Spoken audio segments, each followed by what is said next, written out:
Gotcha. So good. All right. So, Donnie, the final weekend of baseball until you get locked into your Phillies for the rest of the way. So are the Tigers going to be in the playoffs at all? My son asked me that question last night. I'm like, I don't know. I'm honestly happy they won last night, because this could have been an epic disaster to end their season, losing like 11, 12 games in a row. So look, Detroit, unfortunately, Donnie, is kind of regressing to maybe who they should have been at the beginning of the season. And by the way, they're going to go, I think they already are. They are above their season win total at 86. So they're going to end up winning 87, 88 games. They're going to go above.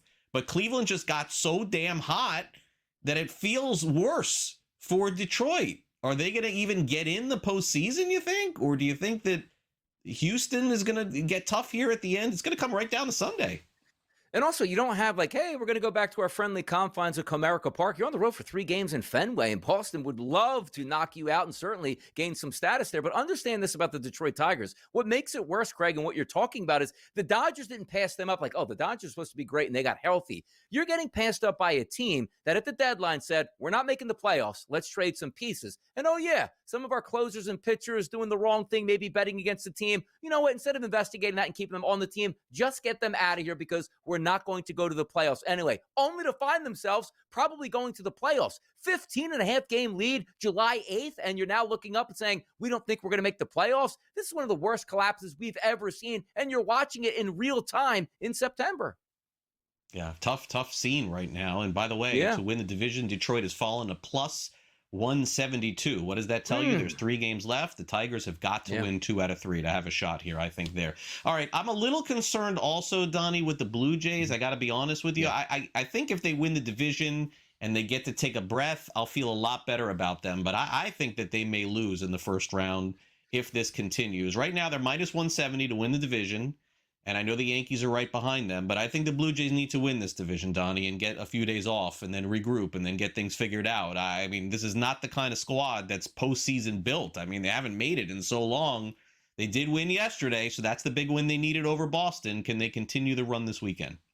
You know, sometimes we say, Craig, that's baseball, right? Heading into the season, not high expectations for the Blue Jays. Didn't start out the season very well. Caught fires like, wow, they're going to probably win this division. And the one thing we do know about baseball, man, it is a fickle beast at times. It's almost like it doesn't matter how you play in March, April, May, June, July, August, and halfway through September. How are you playing in the final 2 weeks of September? Are your bats hot and your pitchers healthy enough to go into the playoffs? Like, we're seeing games where like Max Scherzer's like, yeah, great, we have a veteran pitcher down the stretch. He's out of gas at this point. And it seems like right now you're running that last lap if it was NASCAR, and you're out of gas, hoping to coast to the finish line and hoping that the Yankees fall. I don't think the Yankees are falling. They've won 5 games in a row, 8-2 in their last 10 games. I would say right now, I don't think Toronto wins this division. I think the Yankees are going to get them.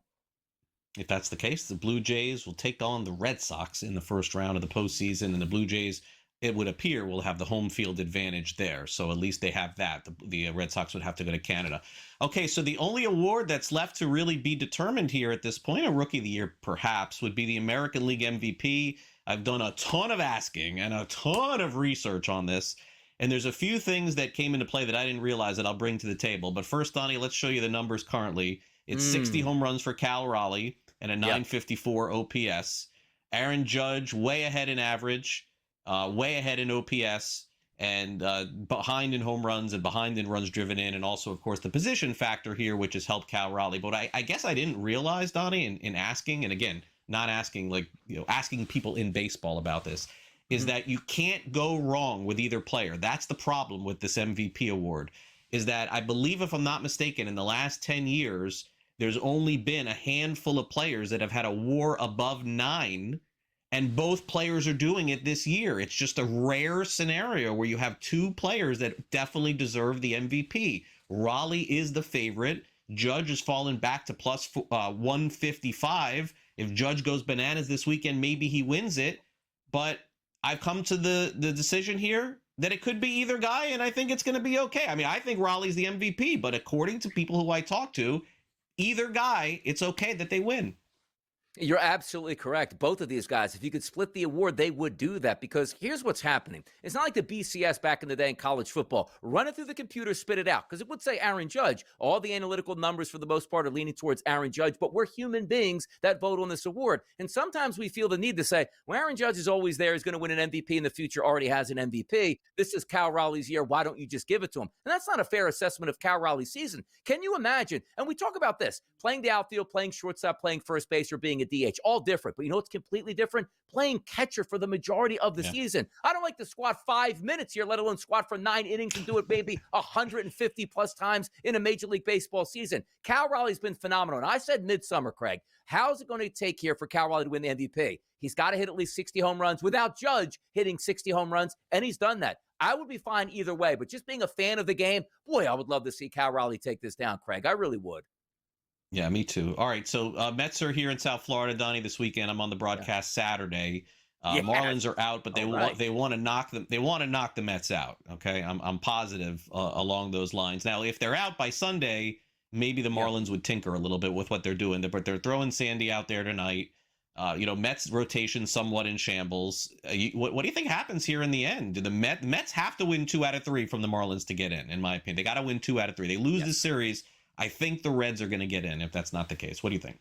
I agree with you. And also, it's so like, hey, good, we're playing the Marlins here, but the Marlins have really rallied in the month of September. It's been phenomenal to watch. And also, you are right, Craig. We're hearing from the organization, the players. This is our 3-game World Series right now, which is not what you want to hear if you're taking a look and saying to yourself at who's going to win this game. For me, I don't think the Mets make it in, to be honest, because I think the Marlins are going to win this series. And if you're relying on rookie pitchers down the stretch in high leverage situations, that usually doesn't work out in your favor unless you got Paul Skeens over there. And last time I checked, these guys ain't Paul Skeens.